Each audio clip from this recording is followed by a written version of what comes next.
So once again, ladies and gentlemen, National Security Dialogue 2023 welcomes you all, powered by CP Plus. With the biggest round of applause, ladies and gentlemen, let's start this beautiful morning.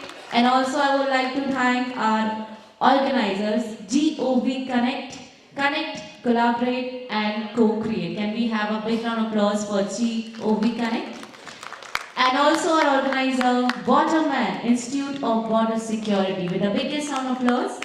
And iLaunch Media, again are one of the organizers, biggest round of applause for them. Thank you. And also our exhibitor, Skylark Labs, and supporting partner, ORF. Thank you everybody once again. So this room is filled with the warriors, I would say.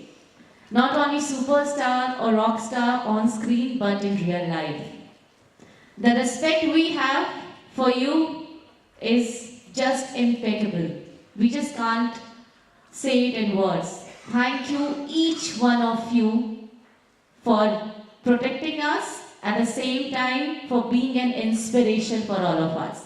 Thank you.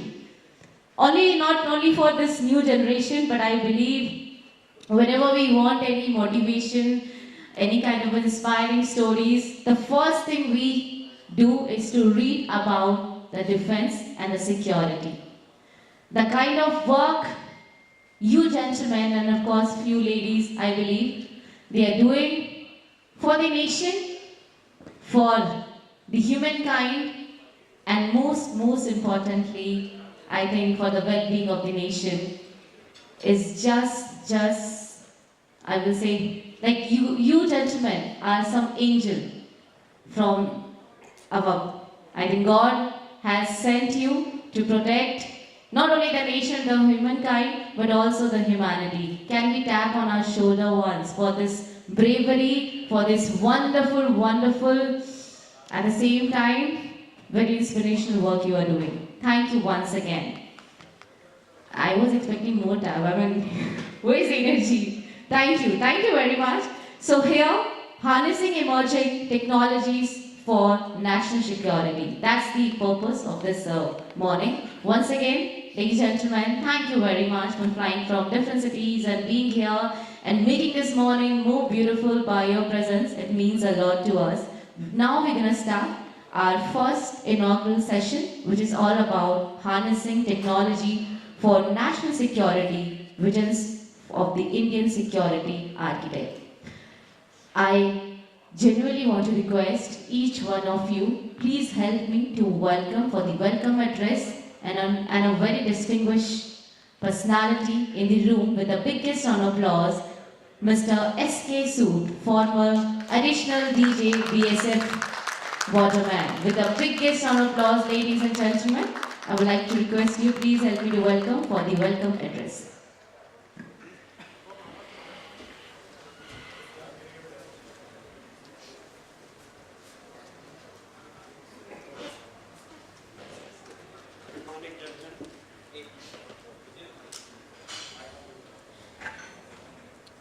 Good morning, gentlemen.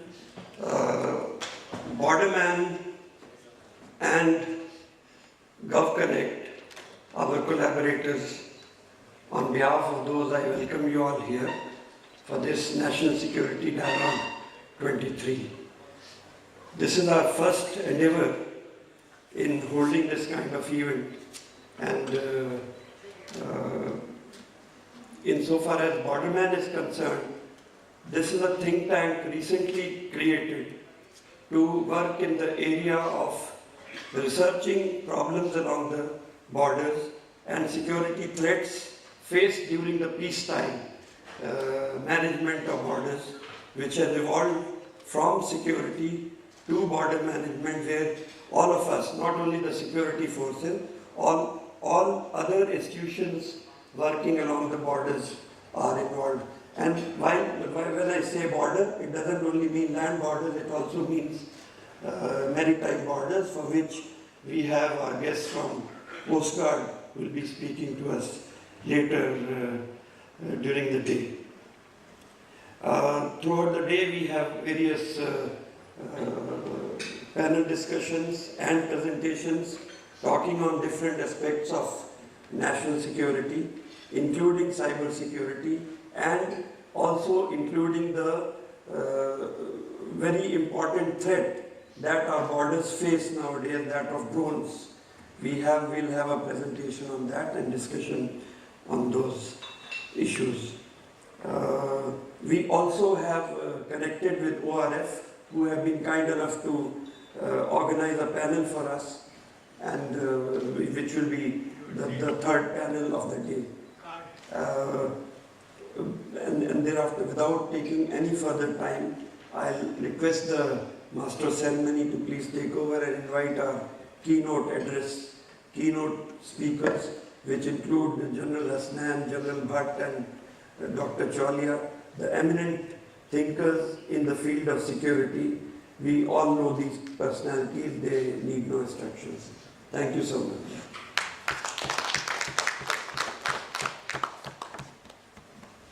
Thank you very much, sir, for your very informative words for all of us.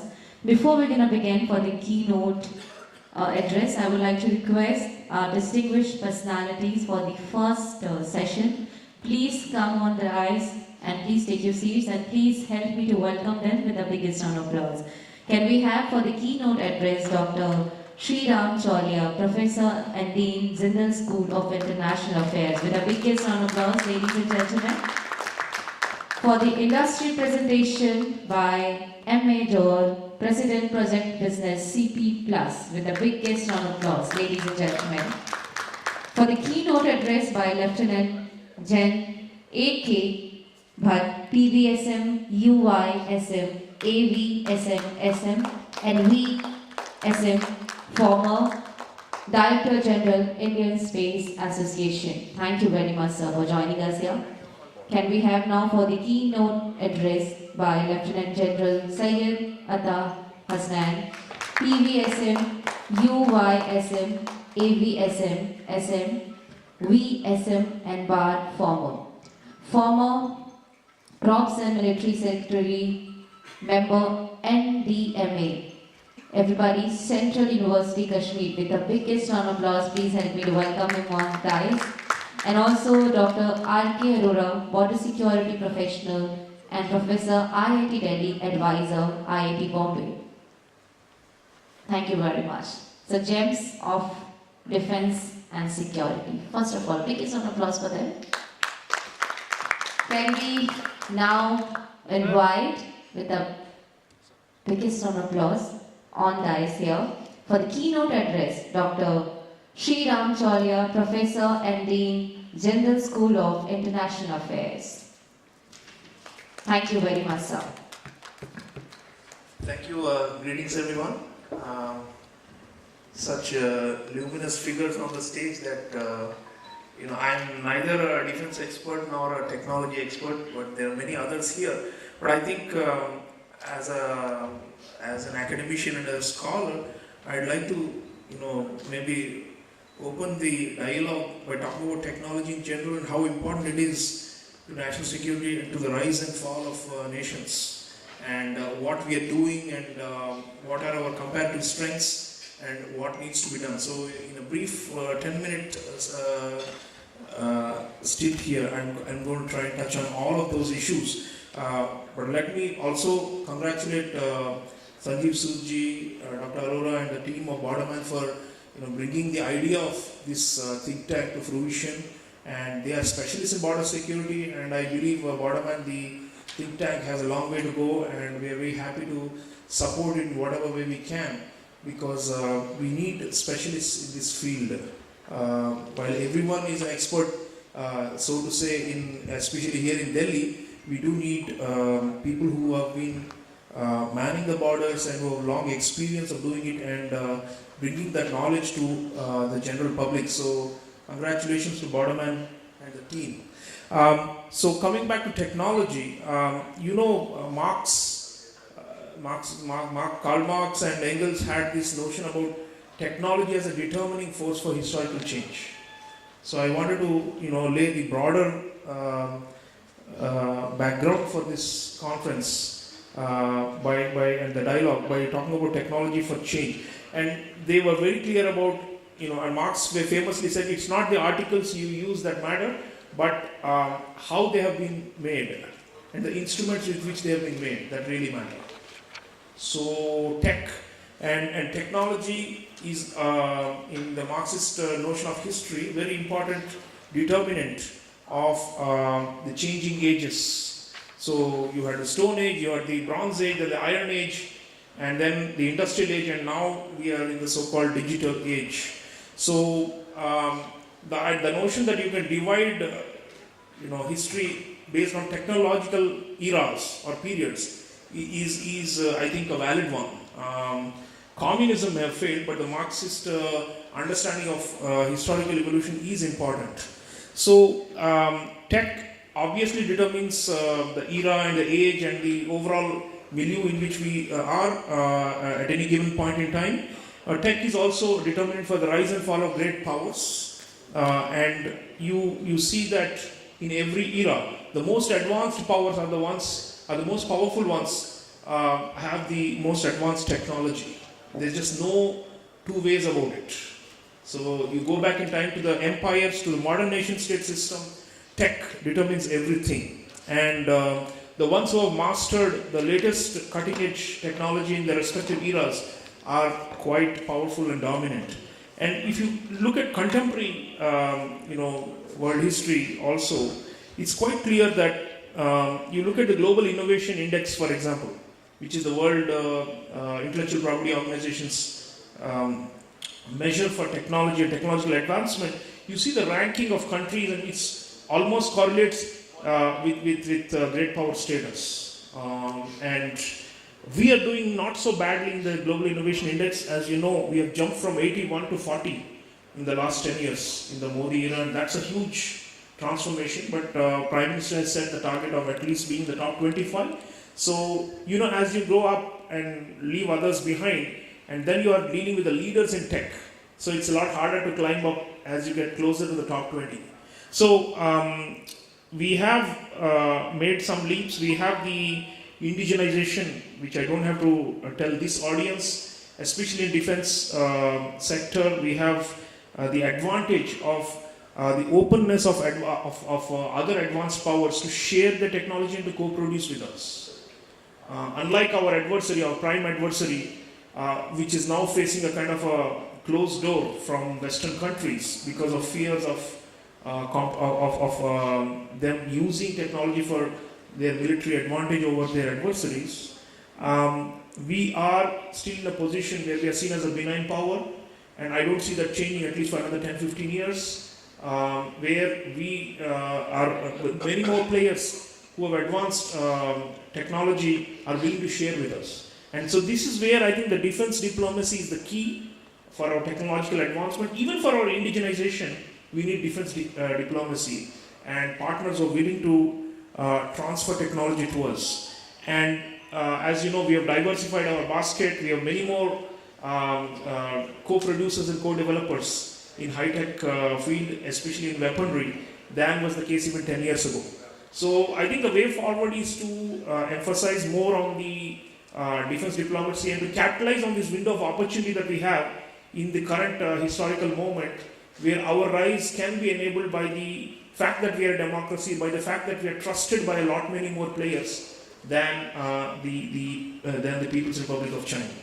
Of course, they are ahead. There's no doubt about the amount of R&D they spend. I was just looking up the data.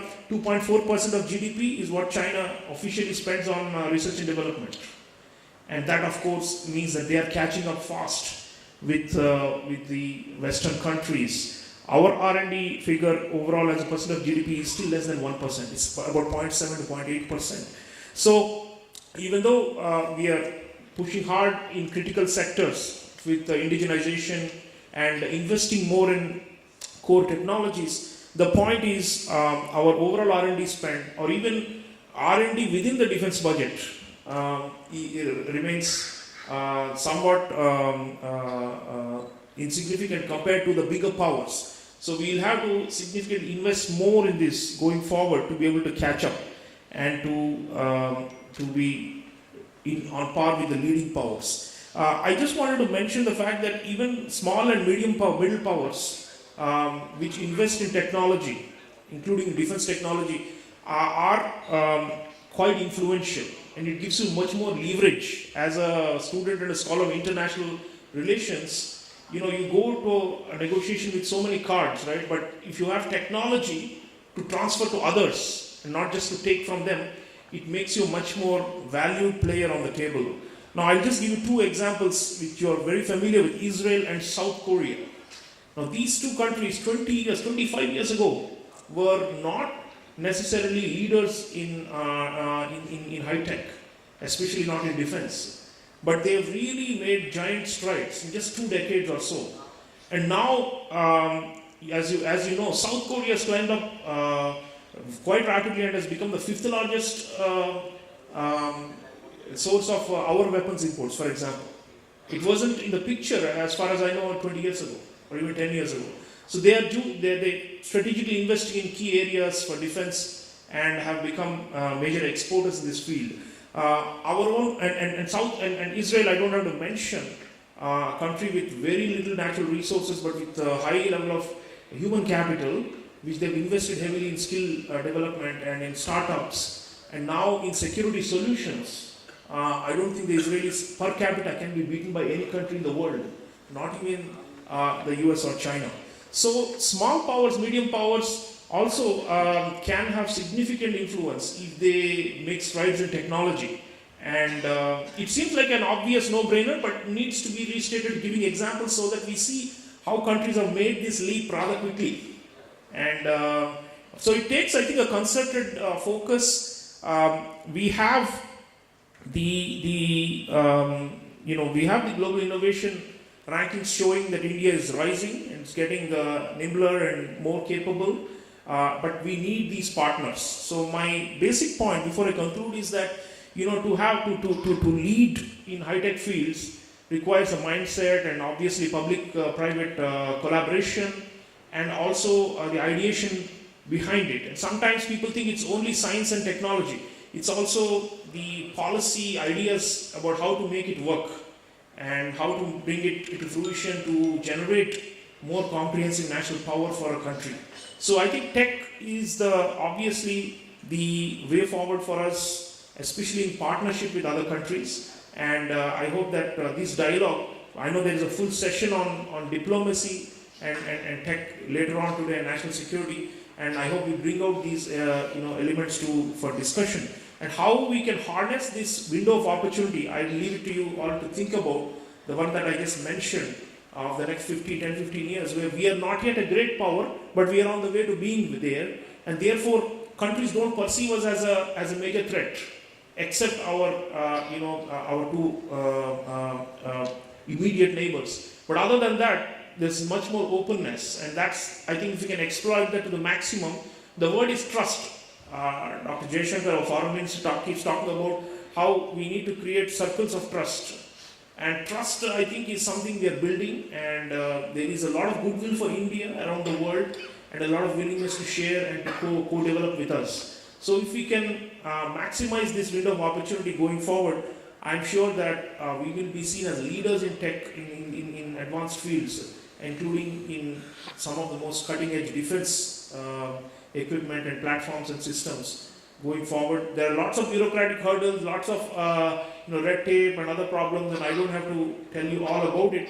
But I think to the greater extent, the national will is there now to be a leader in the high-tech fields, and we hope that what the Chinese are calling intelligentization, of the national security and of their defense forces, we should be, quite abreast of these developments and to match them and to invest more resources, as well as to build partnerships, the key part, global partnerships, which will enable us to catch up and to be their equals. I think that should be the immediate target for the next 10-15 years going forward. So alongside the economic growth, alongside the rise to a $5 or $10 trillion economy, is the parallel story of our technological rise, and that should be, I think, a major national goal and priority. It already is, but it requires more stakeholders. So I welcome these kind of dialogues that will enable a broader audience to come into the picture, not just the scientists and the technicians, but also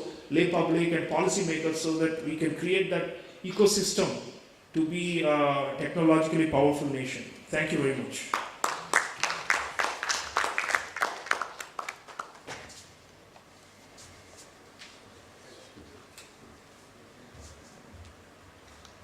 Thank you very much, sir, for this very insightful session. Now, ladies and gentlemen, please help me to welcome with the biggest round of applause for the industry presentation by M.A. Johar, President Project Business CP+. Can we have biggest round of applause for him? Thank you. Hi, good morning. I'm privileged to be part of the organizing committee, organizer and one of the organizers, and honored to be present along with the think tank available in this room and on the dais, which I always wanted. See, what I am covering on is that in the industry presentation, what we are talking of the physical security at the perimeter and the borders. Our forces are guarding the borders, guarding the maritimes. However, the limitations which they have on analyzing, detecting, and then reconnaissance of that, we are proud to help our forces, strengthen our forces with the kind of technology we can give them to strengthen their detection power, to strengthen their recognition power and the reconnaissance after that. Now the most important thing in this is that it should be the Indian technology. We are mostly dependent onto the foreign technology, wherein I am proud that CP Plus comes into the picture.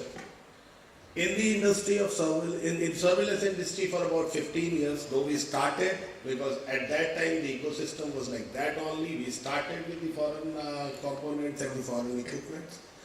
But gradually, looking at the importance of the Indian manufacturing and the threats which foreign technologies can bring into India onto this specialized and the critical security concern, we thought of moving on to the indigenization plan.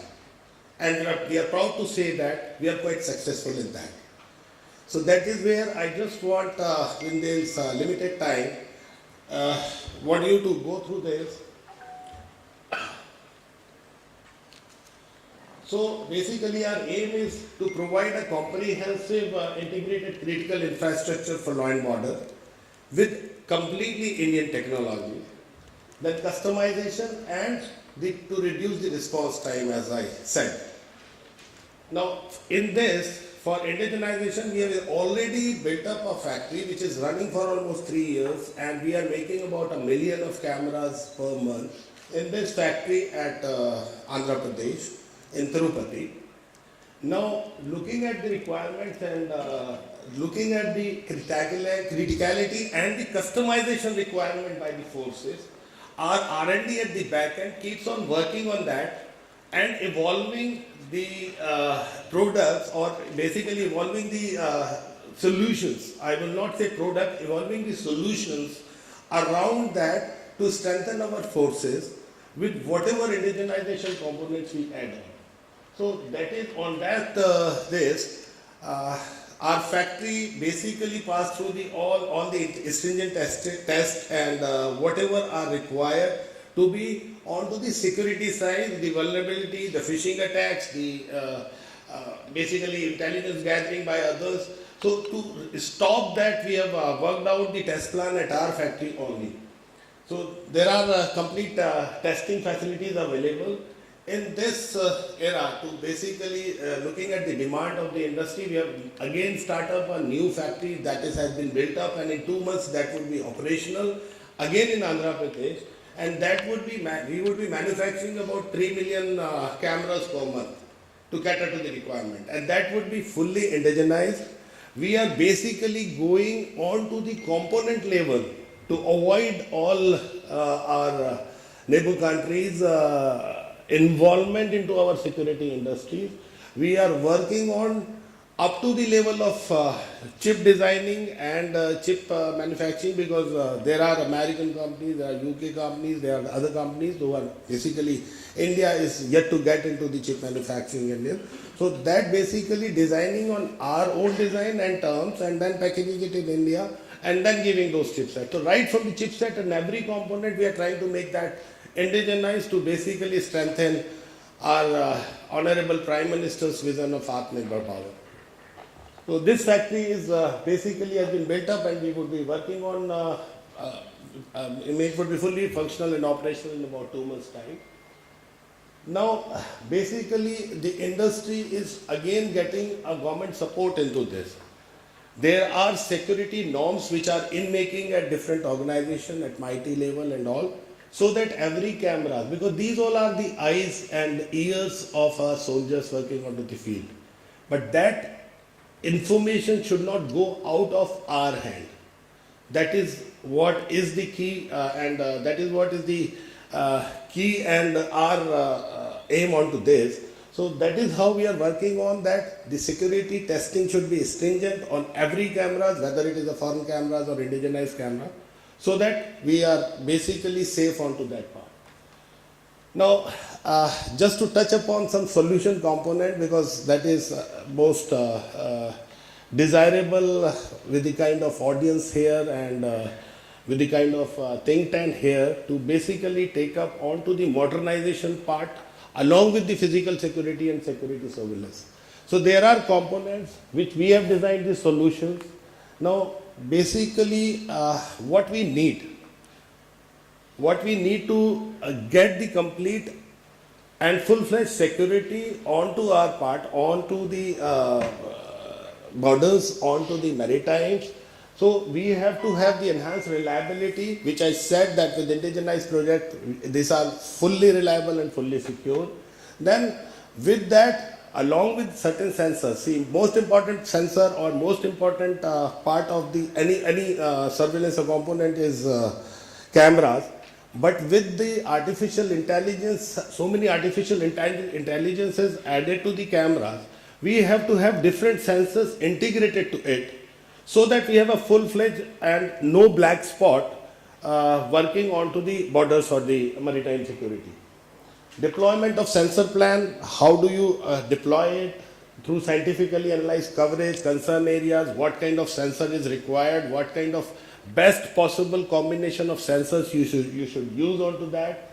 Then what kind of video analytics you require. We customize, we have got the back-end R&D software team to customize onto the requirement.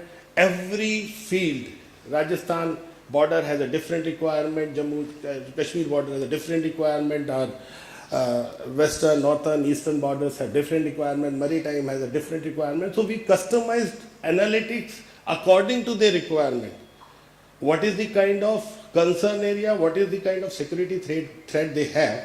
So we designed the video analytics based on to the AI and machine learning to meet their concerns and meet their enhance their security. Now, if I just give you the kind of sensors to be used in, I am not getting on to only the camera part, though I represent camera. I am not getting into this just for this audience. I have given the complete solution that what kind of camera, what kind of sensors you can integrate to have the best security on this. You can have fixed IR cameras along the borders, you can have PTZ cameras, then you can have ground surveillance radars, which is basically the first instant, whether it is a fog area, whether it is a foliage area, or whether it is a, not covered by cameras anyhow, at least that detection of that radar or detection of vibration sensors, that is underground vibration detection center, fiber based and onto the fence also. So if somebody touches that or somebody basically detected by the radar, even if it is, he is crawling in 3 kilometers, 5 kilometers, 10 kilometers area, different kind of radars available.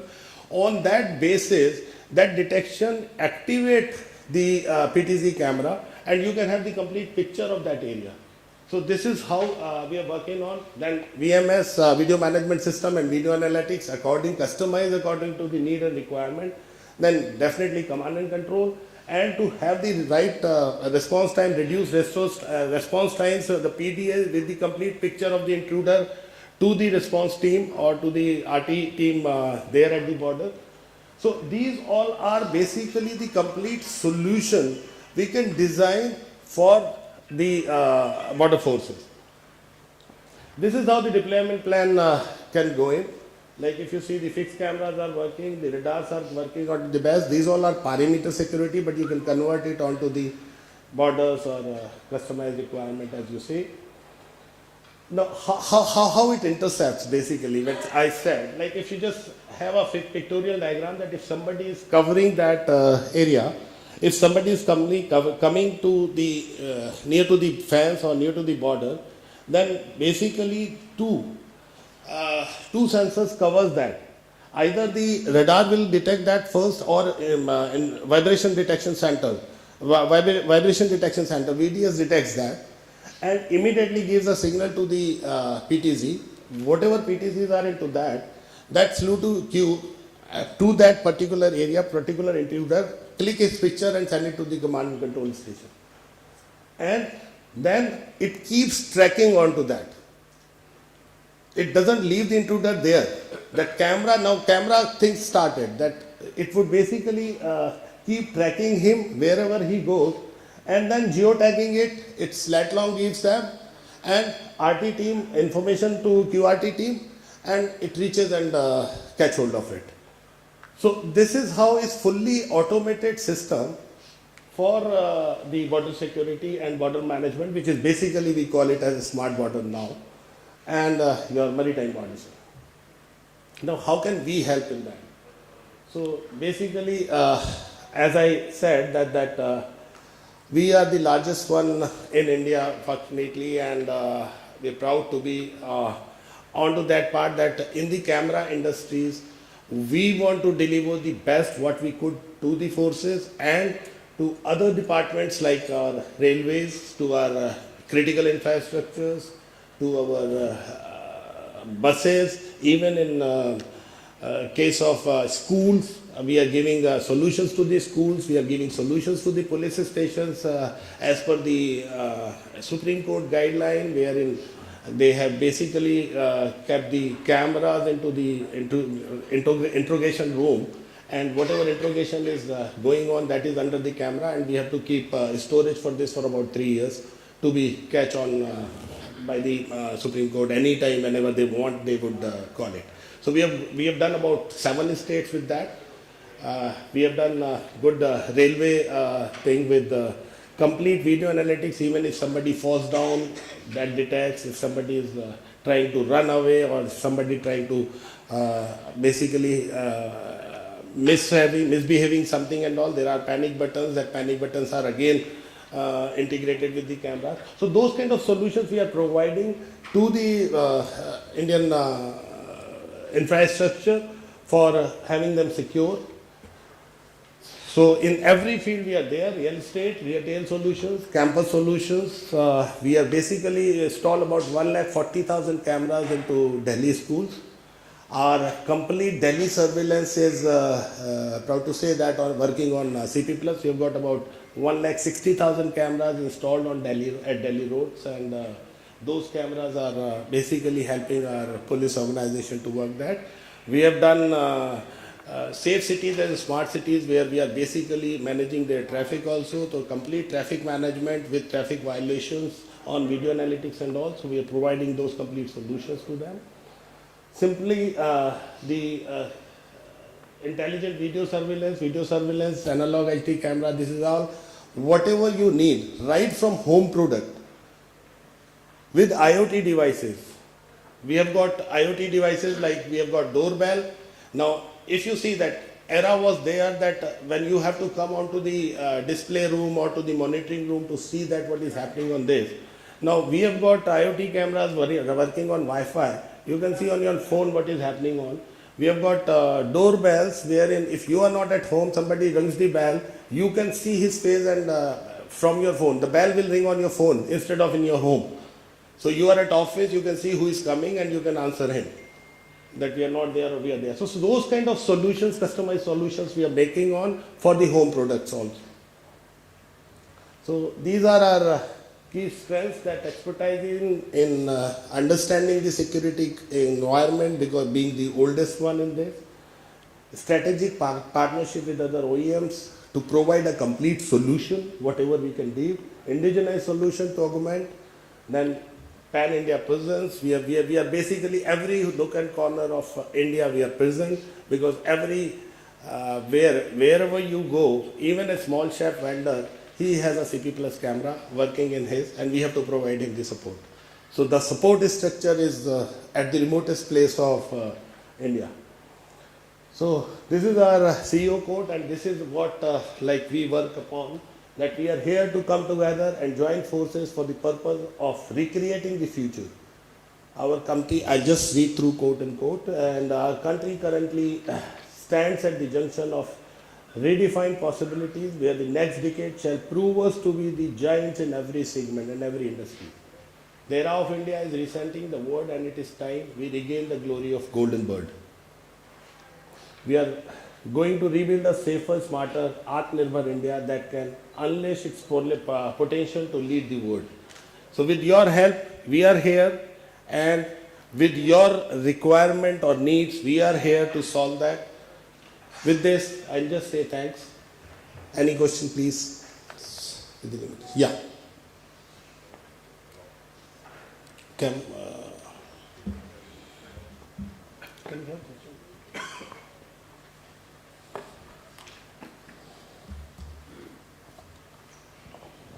Thank you for such a fantabulous narration and running through the various aspects of these applications for the defense purpose. My point of I would like to highlight regarding video surveillance you are talking of, and the integration of video surveillance with how the visuals you are throwing. How the visuals, how it is done, the sense not done. What is the technology you are using for projecting these images of the border or anything like this? What system you are using? Are you using a conventional monitor, or you are your own technology? No, thing is that, see, we have got... Suppose, I'll tell you an example. Please. Let us take the border of some border, Pakistan to Kashmir border. Entire surface you want to throw, then there is a limitation. Sorry? Suppose this is the control room. I want to throw the border here and see the visualize as per the CCC directions, your command control direction given by the intelligence or something like that. Correct. So how you visualize sitting here, how you visualize on this, whether you have, what is the monitoring system you have? You have a conventional monitor or you have something else? I'll answer that. What is I should say, what is the video display you are using? Yeah, I'll just say that. I'll give the complete process so that the aspect is clear. See, in the border area, as I mentioned that there is an intrusion. As soon as that intrusion is there, we have got the complete video management system at the command and control center with the video walls. That is what the video wall is like a monitor, or say like it's a monitor. Conventional Same. So there we have a technology where we can convert the entire this building itself into a screen. Okay. By seamless multi-projection system, what we are commissioned for some foreign countries, some confidentiality. Correct. So we are in the intelligence of electronic spectrum. We are working in that. So already we are working with various organizations with our country also. So I was going to also the radar in the border. We can overrule the conventional radar with small time things which nobody can detect. That can be tracked with the control. We can integrate with the control room. Suppose this is a control room Delhi, you can track the border from here with our radar and our display. Correct. So if you can find some... So we can, we can do that. We can integrate with any kind of display solutions. We can integrate with, like in RPF centers at railways, what we have supplied, it is only that 52-inch, 55-inch display of LGs and Samsungs and our display also. The bigger control rooms are onto the video walls like this. And the complete solution as per the dashboards are coming, how many cameras are working, how many views are there. You can have different views, and with those views you can pick and choose that what is the kind of information you need. So those video analytics we design and customize as per the requirement. One more is the intrusion of, you can distinguish the intrusion like animals, metal, and yes, we can do that. We can do that. Thank you. Can I ask you one question? Sir. Sir, there's a saying, when going get tough, tough get going. Sir. So we have to look for those critical areas where we are paying a very huge price. Correct. And those areas are riverine and those nalas Correct. which dot the area between Akhrur and till about Gurdaspur, sir. Correct, sir. Because you look at any sort of incident, invariably it is traced out that these people had crossed from here. Right. So, are we looking at for solutions like that? Because there it is a complex challenge of tunneling, coming through a river or a nala, and ADGP Sood Saab will be able to probably this thing, that are we taking up some challenge like that? We do it for a sector like that, even as a, say, dil se kar do yaar. Ki bil ke kar do, dil se kar do, because this is as a CSR or whatever it is, that let's do it for one sector, take one challenge and do it. Sir, that is where I said that I am not limiting myself onto the cameras also. Now for these nalas and for these riverines and all, if it is a small, we can have vibration sensors to avoid tunneling. Like if somebody is digging, if you see that NFS, Army network which we have built up against network for spectrum, in this we have laid the complete sensors along with an intrusion device. If somebody even dig onto that, first hit onto this, and the signal with lat long goes to the command and control station. So those kind of things. For riverine, we have got laser fencing. We have got underwater sensors. We have got underground sensors. We have got tunneling below the river with fiber for detecting the vibration sensors. And integrating that with some cameras, VTZ cameras, so that if some detection, see, we have to avoid false alarms also. So if there is some detection, even the camera, once the camera looks at it, so we may know that what is going on. So I think the rest of the things I will take.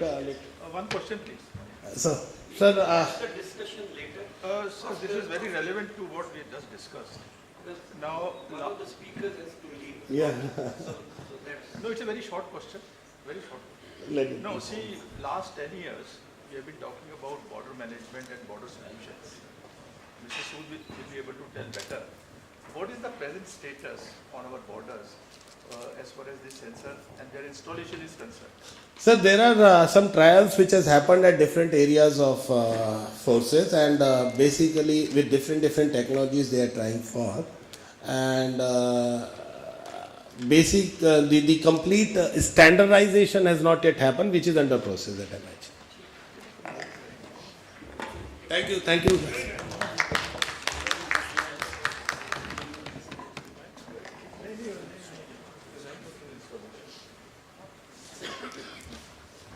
Well, thank you very much, Mr. Johar, for your very informative industry presentation.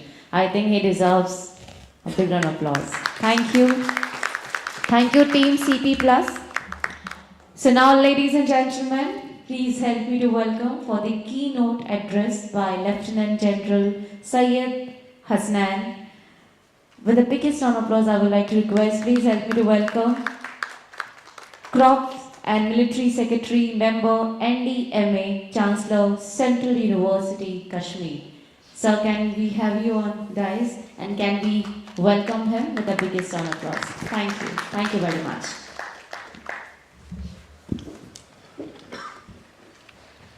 Thank you very much, ma'am, for that introduction. Good morning and Jai Hind.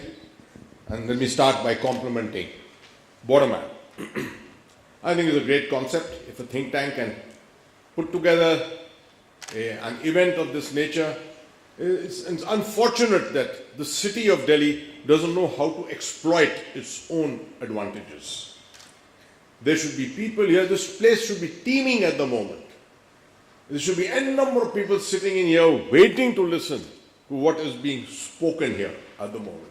My very strong recommendation to Borderman is take this out of Delhi. Take it out of Delhi. There are people awaiting Lucknow, Chandigarh, Bhopal, Pune, everywhere. There are people waiting to listen to you. And the further you go from Delhi, the more crowd you will get. I won't take too much time. While complimenting you on the choice of your subject, on this event itself, let me say that I have to change my thought process of what I was going to say earlier. I'll come back to that subsequently. But listening to technologies in the morning, one is enthused to talk a little bit about that. For me, this is a very, very relevant subject, the whole subject of surveillance. We have General Bhatt sitting here also. With me, we are both ex-commanders of the Srinagar Corps, and incidentally, it is Corps and not Corps, it is Corps. So, we have been deeply involved in this whole game of surveillance, infiltration, counter-infiltration, etc.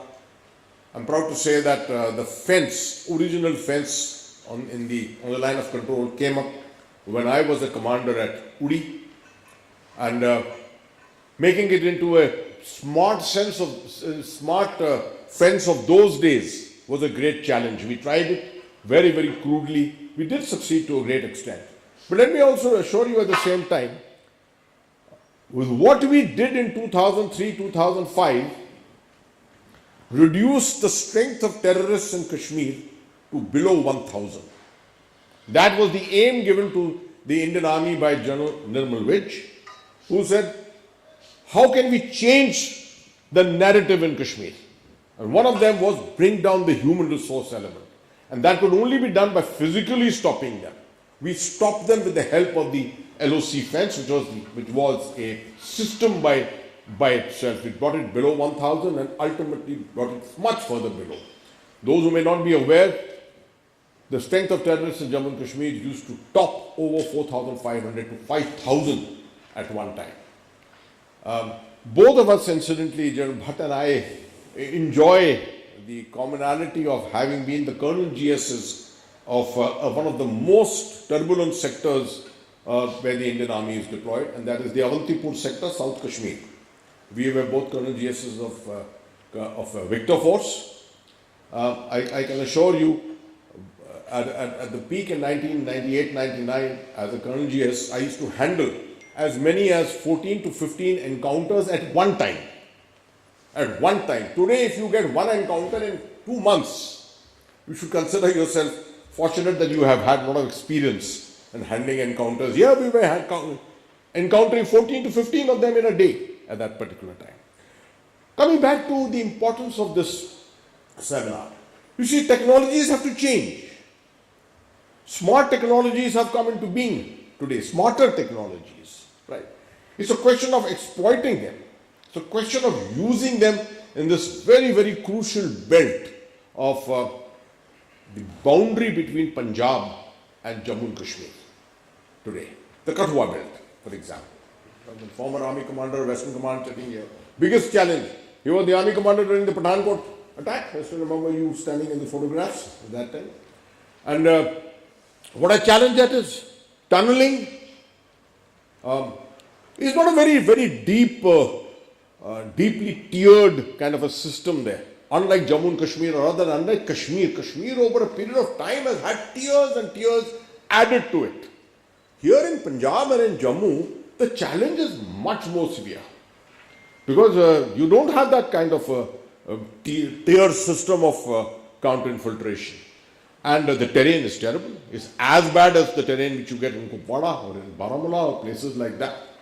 So, new technologies which have come in, the smart fence which has come in, ensuring the operationalization of that and optimizing it for the best effect, that should be one of our major aims. Having said that, I think that we should not be looking only at the border. We should be looking closer inside the border. A time has come now where you need to start looking at some of these crucial areas along the Pir Panjal. What has happened in Rajouri in the last 2 years, no one is really paying serious attention to it. Every few months you've got an incident coming up on this road. You had it now again on 20th of April. And I take your minds back, I'm a man with memory. I take your minds back 20 years. This is the same area you were fighting Operation Sarpabinash in 2003. In a place called Hilkaka. No one will even remember it. Hilkaka is right up on the Pir Panjal. It's a place which is like a gad. The terrorists were there, there were encampments there. And when the pressure was put by Romeo force in that area, all of them fled towards the valley. And 15 Corps had a field day putting ambushes on the Pir Panjal and killing these guys at that time. That's not happened since then. Today you need a system by which direct satellites, space systems, and John Bhatt is a part of this whole organization today. You see, the systems have to now concentrate on these potential areas of hideout. How long can you keep on flogging the Indian Army or CAPFs in jungle bashing? Very unfortunate that yesterday we've had casualties again in Chhattisgarh. But this is the cost of it, because you have to each time physically go into it. You should have systems by which we should be able to monitor movements of this kind. What is artificial intelligence ultimately? Artificial intelligence should ultimately be able to give us that capability. That's a very important aspect. I thought I must just highlight this to us, to this audience. At the same time, I may also say that in India, one of the most important things for us today, the challenges, is knowledge management. You see, this community of people here is knowledgeable.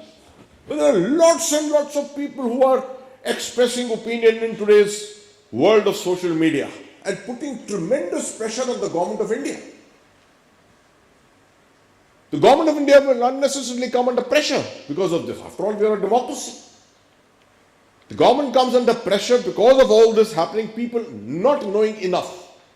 Everything for them is kinetic. Something happens, a kinetic response.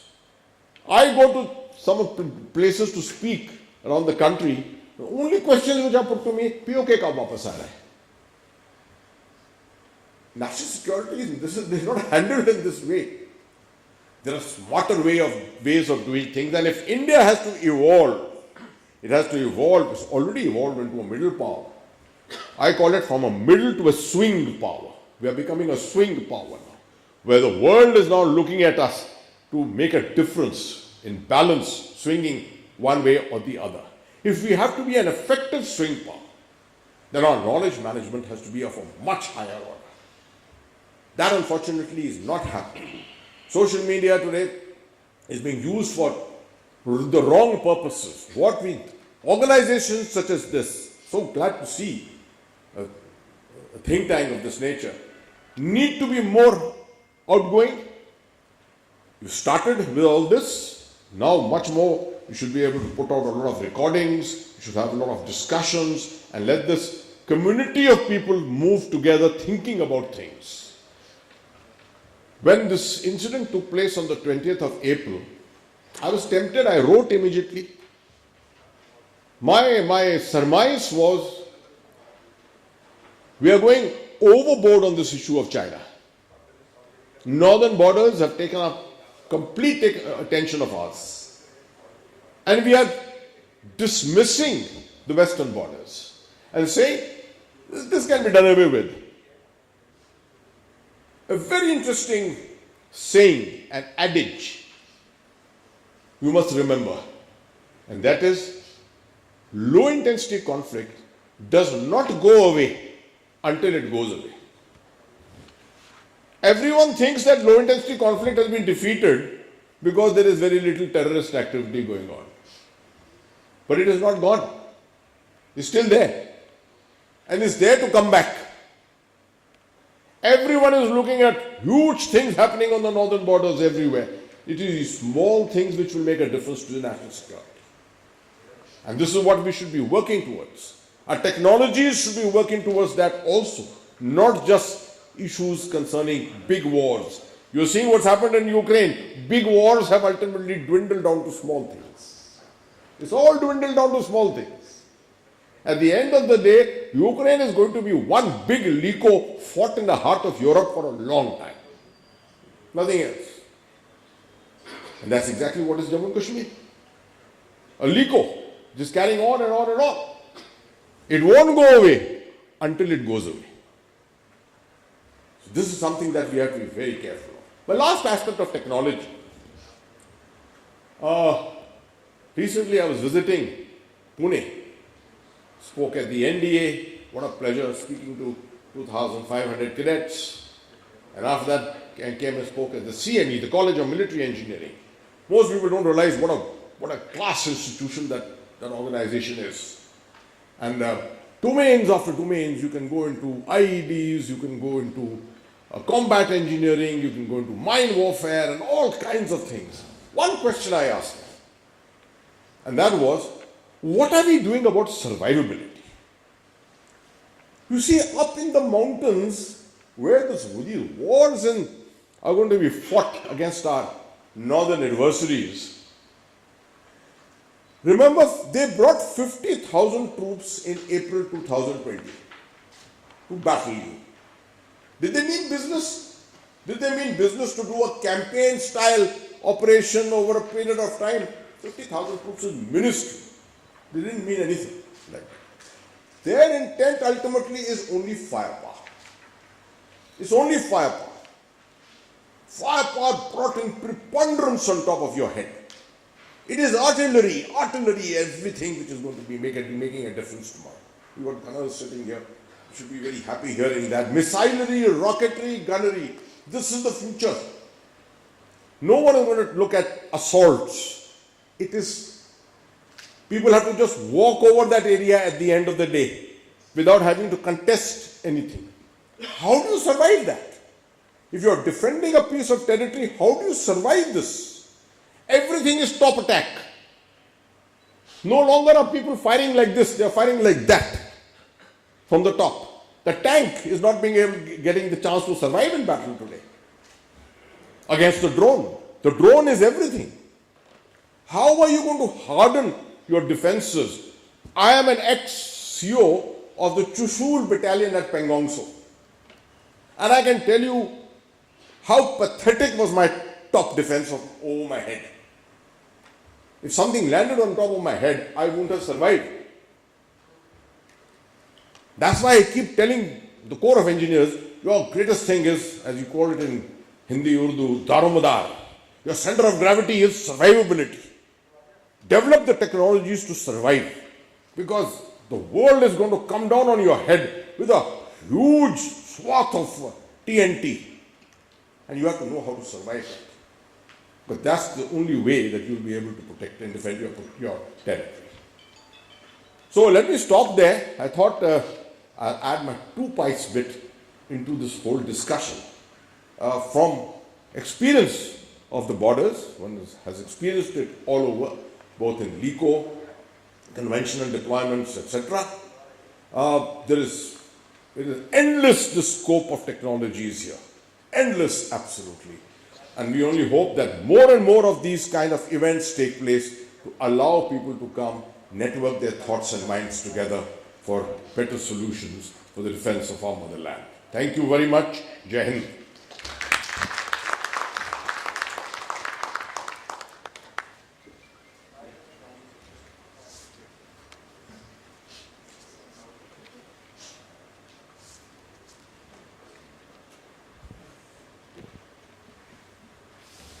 Well, thank you very much, sir, for this very electrifying and inspirational session, right? The way you described the border situation specifically, I believe many of us got goosebumps. Can we have a biggest applause for this wonderful sessions we had? Thank you. So now, ladies and gentlemen, please help me to welcome for the keynote address, Lieutenant General A.K. Bhatt, Director General, Indian Space Association. Can we have you, sir, on board? And can we welcome him? Thank you.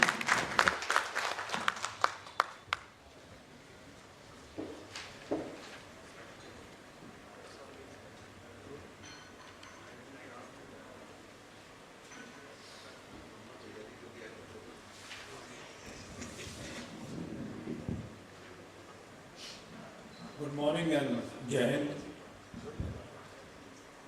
Mr. S.K. Sood, Chairman Borderman. It's a great honor here that I have the privilege to come here and speak to you all. I have taken this topic seriously and brought in a few slides. More importantly, because I wanted to talk on space and introduce the audience here to what is happening in space and how can space help national security.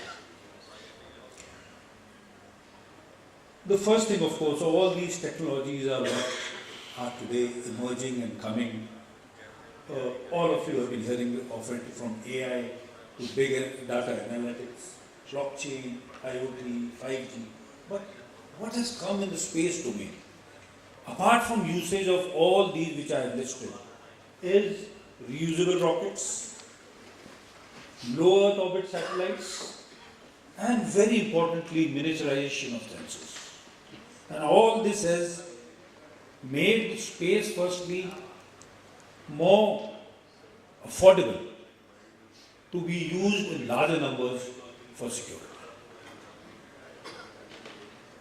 And in these small satellites, reusable launch vehicles are making it much more cost effective. It is being used in all aspects of advanced technologies, from advanced materials to 3D to AI to quantum technologies to 5G, everything, and including the new challenge which we have in space, that is space debris detection and protection of our assets in space, requires modern and emerging technologies. When we talk of space, and from the security point of view, there are two distinct aspects.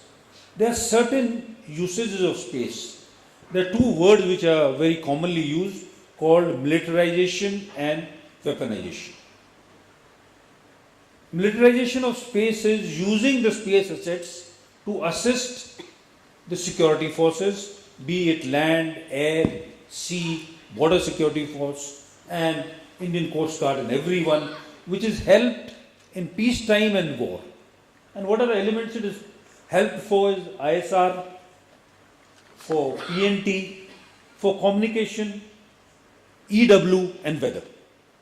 But what is the other domain is having assets in space for protection of your own assets and having an offensive capability.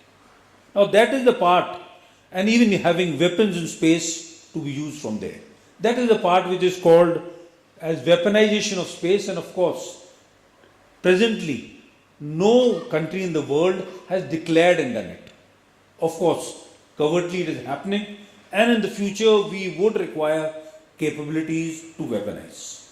The only thing we have, India so far has done is, we did have our ASAT test, which was more of a demonstration of a capability to have an anti-satellite capability. And more so it was because we wanted to be inside the club and not to be stopped later like it happened in our nuclear story. This is what all security forces use space for. Communication, Earth observation or ISR, navigation, even in the missile defense, ALINT, space situational awareness, marine domain awareness, where it is used very largely. At least by the Navy today, Navy's network-centric operations and their identification of all assets in their area of interest is being done by satellites. Of course, with radars and all, but the primary thing in it is a GSAT satellite which we have. And here is where there is an opportunity for the Coast Guard also to have assets, because they are affordable today, to give you a trigger, not in day only but at night also, with SAR satellites which are capable, and has a lot of scope which is there. The new thing we are talking of nowadays is responsive launch. That is launch on demand. Now capabilities have come, and India would also have it very soon, where you could launch a satellite to be on the top of the area of your interest, be it for communication or be it for ISR. And of course, the ground segments in all this are equally important. Now I'll go to what has happened internationally in the last 30-40 years, or more importantly in the last 20 years, and how it has triggered what is happening in India. Firstly, from a strategic domain, and here I would take you back to the story that during the Cold War, after the Second World War, space became the area of competition between the two superpowers. It was who will put the first satellite, that was Sputnik, who will put the first man in space, who will put the first woman in space, and of course all these races were won by USSR. And the final race, of course, landing a man in the moon, was done by US. Thereafter, interest of these two superpowers in space slightly reduced. And for some time, there was not much activity till the private players came into the game. And it is around 2000 that these very innovative dreamers, I would say, with a great technology interest, came into the scene. It started with Virgin Galactic, then it was Elon Musk and Jeff Bezos, who are aspiring to send human beings to Mars and Moon. And they brought a disruption in technology. One of the major disruption which Elon Musk has been able to bring is the cost of launching a satellite. He has brought it nearly to 1/10. And what would require even for a nation to launch the satellite to go to one of the spacefaring nations, it is on, you can book it on internet. Have your own satellite and you'll get a time or a slot to send it into space. Colleges are doing it, startups are doing it, world over people are doing it and using this facility from America. The other thing, of course, again brought by Elon Musk, is the Starlink. This is getting the low Earth orbit satellites. What has low Earth orbit satellite done? It has brought your towers into space. He's looking at connecting every part of the world. Today in India, though we say we have a connectivity of mobiles, which is very good, our broadband connectivity is pathetic. By the government's figures, more than 53% of India is not connected by broadband. And what difference does broadband make is that 10% connectivity increases the nation's GDP by 1.5%. So there is a great opportunity there, and that is why these are the reasons this enhanced commercialization has taken place the world over. A new thing is there is a race to join space by many nations. Known spacefaring nations are 5 to 7. I am giving a figure of 5 to 7 as some are there on the borderline, but 5 are distinctly there. But today 92 countries own satellites which are in space. There is a kind of interest in it there. Nobody wants to be left from the race which is there for space. In fact, Luxembourg has passed a new law, and their law says that if somebody goes to space and does space mining, finders will be keepers, which is not a law anywhere else. And that is why many companies are booking in a small country, Luxembourg, which will maybe lead the world in space. Even the Gulf countries today, with the money they have, the surplus money they have, they are going into space very seriously. Future, what is going to happen in space? Space tourism, asteroid mining, definitely, and space colonies maybe, depending on how technology develops further. In India, you all know ISRO has done a fantastic job for the last 6 years. From their sounding rockets going on a cycle to reaching Moon and Mars, they have had significant achievements. And self-reliance in this domain got built in automatically. It was because of the trade restrictions, technology restrictions, which were implemented on us post our nuclear peaceful tests. And what we are talking of Atmanirbharta today, I think ISRO was able to achieve it slightly earlier. But one thing which has happened is industry was not developed here. Industries were only suppliers of components and assemblies. And of course, one thing very distinct about the Indian space program was that it was not towards the military, not towards security. It was for the common man. They overtly disassociated themselves with any military or security need. Notwithstanding that today the naval satellite or the air force satellite or what we are getting are from Israel. Privatization of space. 2020, the Prime Minister announced that space will now be open to private sectors. And what were the reasons? One was, of course, the global trend. Then ISRO was involved in too large a number of activities. They would allocate spectrum to launch vehicles to going to Mars and Moon. There was a very large spectrum they were handling, and it was thought some of it could be given, the low end could be given to private players. And very importantly, though we are among the leading spacefaring nations of the world, we only have 2.3% of the global space economy. And there is scope and potential for this. It's around 400 plus billion economy per year that we have a larger share of it. And of course, it was thought because of the Indian capability of talent after IT and pharma, this could be the new revolution. Just to put the space economy into, to make you aware of it, this is how it is, and we have only 2.6% of it.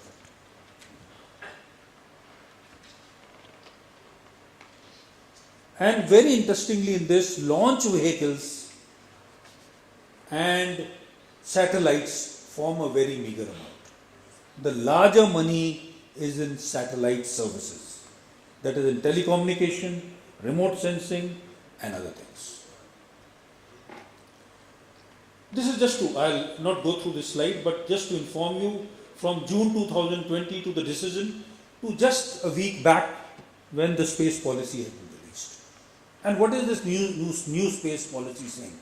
It is allowing non-governmental entities, that means the private sector, in all domains, communication, remote sensing. In fact, the last in the list is that they are also permitted to do asteroid mining if they can. A very, very forward-looking policy. A new organization called InSpace has been created, which is primarily there to promote, regulate and monitor private players in space. This has come at Ahmedabad under Dr. Goenka, and of course in the back end they have a lot of issues. Along with this, there were two policies which affected space. That is the draft telecom policy and the new geospatial policy have also come in this year itself. Last year, sorry. This is how startups are now emerging. From a meager 1 and 2 every year, today we have 140 satellites. And what is most important is that the venture capitalists are the ones who are trusting them. This is the kind of money, about 256 million, which has come in the last 4 to 5 years. We at ISPA, what we are looking at is we are creating an environment to strengthen the private ecosystem in India. These are our focus areas, and we were fortunate that the Prime Minister inaugurated our association, and this is what he gave to us. There should be freedom of innovation for all. The government will be only an enabler. We have to prepare the next generation, and the progress of space has to focus for common man. There in India, these are the people who are working in the various upstream, midstream and downstream. Big companies, not very many, about 10 to 15, but a large number of startups. But what is more important, and these are in the telecommunication, here I would like to mention Bharti Airtel has given us a jump because they have 40% ownership in OneWeb. OneWeb is a low Earth orbit constellation of satellites which is providing communication in the world. There are about 614 satellites have been launched so far. The last 72 were launched from India, and they would be providing broadband connectivity throughout India by the third quarter. To make this constellation and all, if it was done from India, would have taken a lot of time, but we have jumped into this because of Bharti Airtel's ownership of OneWeb, which was originally a British company. What has happened in the last 1 year? After this policy has been declared, some of the activities, just to put it across to you. First, the government has decided that making of PSLVs, 5 PSLVs, the contract has been given to HAL and L&T. It is a 860 crore contract, and in the next 1.5 to 2 years, the next PSLVs, which will go into space, will be made by them. There is a small company called Digantara. 3 young men from 3 tier 2 cities of India. They are going to make the Google for space, and their first equipment has been already tested last year. Of course, I mentioned about OneWeb's 72 satellites, and Skyroot is the company which is the first Indian private company which has launched a rocket, a suborbital rocket. Many do ask that ISRO had done it 40 years back, but the difference is they are using modern carbon material to make the body of their system.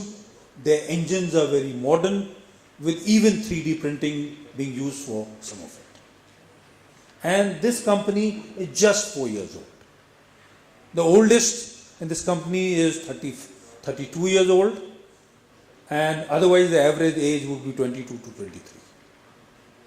And the best part is all components which they made for this rocket, 40 companies supplied them, all were in India. Not a company which was from outside. Textile is another company led by a young man called Avesh Ahmed, who is from BITS Pilani, and his batchmates. They are making a constellation of 36 satellites for remote sensing. And what is important is they are using hyperspectral remote sensing, which is the highest end of remote sensing, not done much in the world. And they have only launched 3 satellites so far, but they've got an order from NRO in USA for 5 years. Dhruva again is a company which has made satellites, and here the defense also has taken an initiative. ISPA could get the right connections, talk to the right people, and what has happened is we have been able to make challenges for the industry as to what are the aspirations of the defense forces. Some of this will interest you. There is a list of 75 which was released by the Prime Minister last year in the Defense Expo. These are these. From mobile launchers to relay stations to multi-sensor satellites, for robotic arms for clearing space debris, everything which the armed forces or the security forces aspire for or dream for the future have been put as challenges, and there has been a great response from our industry. They are ready to do it. I am not sure how much will succeed, but I am very confident with the capability they have that they are going to succeed. I would leave this list to you of all these 75 challenges, because some of these would interest the Coast Guards, the BSF, the ITBP, and even the CRPF. Because they are what military forces require, the security forces require all over. Of course, some challenges in the space domain, what I've ticked as has already happened. This was a slide I had made 1 year back. Regulatory voids have been now filled. A space policy has come. Space activities bill is around the corner. We have a single window within space. FDI policy is just around the corner. But yes, there are challenges which we are dealing with the government, trying to get solutions for the private sector. Just to give you one of the challenge which is now building up is the kind of satellites in the low Earth orbit. It is, before it was the geostationary orbit at 36,000 plus kilometers, which was the area from where communication, remote sensing and everything was done, because 3 satellites could cover the world. Now all these satellites have come lower. The advantage is they can give you better ISR, they can give you communication with lower latency. And thirdly and most importantly, the cost has reduced, that solutions by this are now available for everyone. But this is what the challenge is, the space debris. This has been exacerbated, especially by Russia's test on a sat, which happened 1.5 years back. And in the future, it is how future satellites will have to manage or maneuver through these debris is a new challenge which is coming around. I'll leave you with a dream of what would be the world in 2060. This was discussed in USA. There were thinkers, there were scientists, there were military men, and they took out 7 to 8 contingencies as to what can happen in space. The lower bound was worst case, if things don't grow very much, what will happen? And in the best case, what will happen? I'll just flash to you what will happen in the best case. There will be thousands of individuals from many nations living and working on the low Earth orbit, in Moon and in Mars. There will be increased human presence to support activities on Earth for commercial and military needs. There will be definitely bases on the Moon which will be supporting the economy on Earth. There will be crude habitats in the cislunar domain, and space manufacturing, tourism and resource extraction will be the things which will be there for future. And if this is likely to happen by 2060, we in India also have to be part of it. That is where I am. Thank you. Jai Hind.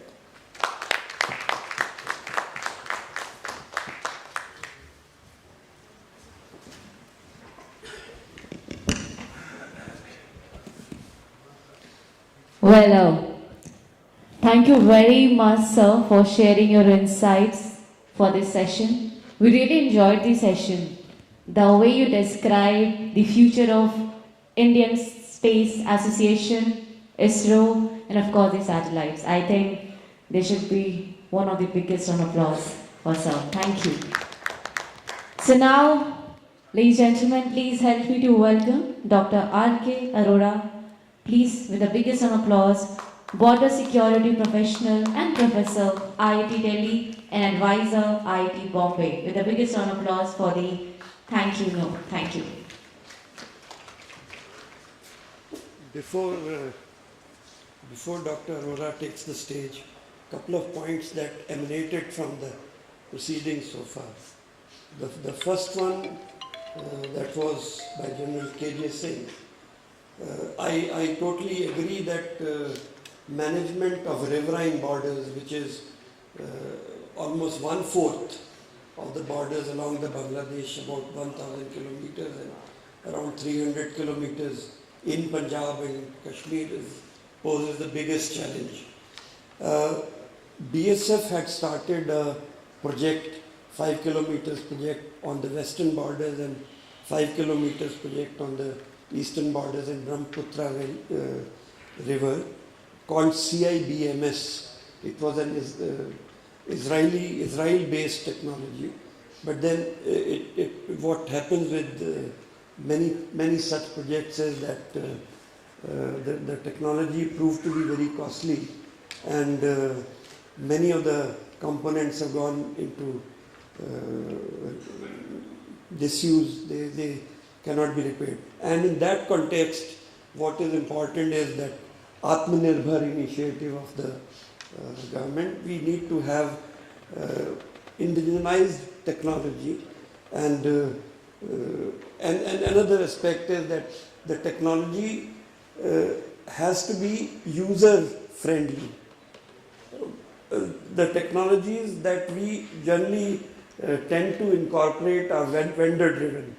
So this has to change, and in that respect I was very happy to hear Mr. Johar saying that they are going to the end user and finding out their requirement. Endorsing what General Hasnain said about fence on the LC, the fence on Punjab border with Pakistan, besides the resolute action by security forces and political leadership, has had a major contribution in controlling militancy in Punjab by cutting off the logistics supply of the militants in terms of weapons, in terms of finances, in terms of manpower coming in. And the advice of General Hasnain is well taken. This is our first effort. Hopefully the next dialogue we'll hold somewhere outside Delhi. Thank you so much. Over to Thank you so much, sir, for adding the perspective. Now, please help me to welcome Dr. R.K. on dice. Thank you, sir. I will not take much of time because we are already delayed by 30 minutes. On the behalf of Borderman and GovConnect, I would like to extend my sincere thanks to the panelists who spared their valuable time and shared their viewpoint on national security. I would like to express my gratitude to Professor Chaulia for regularly motivating us, guiding us, because as a practitioner, actually we are not used to work with this type of think tank autonomy. So thank you very much, Professor Chaulia, for regularly guiding and mentoring us. I would also like to extend my sincere thanks to Lieutenant General Bhatt, sir, for coming and sparing his valuable time and updating us on the space perspective, which is very crucial and critical and the future of the national security. I would like to thank Mr. Johar for giving a very nice and elaborate presentation. When we talk about the technological solutions, there are a lot of technologies are being demonstrated and being used worldwide. But in Indian context, I always say economical solutions and sustainable solutions are the key for our securities. Those should be economical and viable also. Otherwise, it will not sustain in our environment.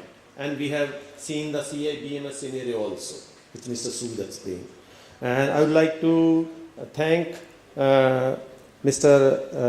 S.K. Sood for setting up the tone of this National Security Dialogue 2023, and we are hopeful that during the day we will have a different viewpoint and perspective on the National Security Dialogue 2023 from the different speakers on various dimensions, which includes the drones, cybersecurity, maritime, border security, and so many things. I would like to extend my sincere thanks to Lieutenant General Hasnain, sir, who have left due to his commitments, for sparing his valuable time to join us for our new and first initiative on this national security. Once again, I would like to thank you all esteemed speakers and attending for joining us. Thank you very much, and join us for high tea. Thank you. Thank you very much, sir, for the vote of thanks. Gentlemen, so now I would like to request Mr. S.K. Sood, please felicitate as keynote speakers with token of love. First, I want to request Mr. S.K. Sood, please felicitate Dr. Sreeram Chaulia, sir. Please, with the biggest round of applause, ladies and gentlemen. Dr. Sreeram Chaulia, Professor and Dean, Jindal School of International Affairs. Thank you. Now I would like to request Mr. S.K. Sood, please felicitate with token of love to MA Johar sir, President, Project Business CP+. Thank you very much. Now I would like to request Mr. S.K. Sood, please felicitate Lieutenant General A.K. Bhatt, Director General, Indian Space Association. Thank you, sir, for being here and sharing your insights. I think we are not having Lieutenant General Hasnain, sir. Okay, so now please help me to say thanks to Dr. R.K. Arora. Okay. So now I want to request Fahim, sir, please come on stage and please felicitate S.K. Sood, sir, with the biggest round of applause. Can we have a group picture also, gentlemen? Let's have a group picture.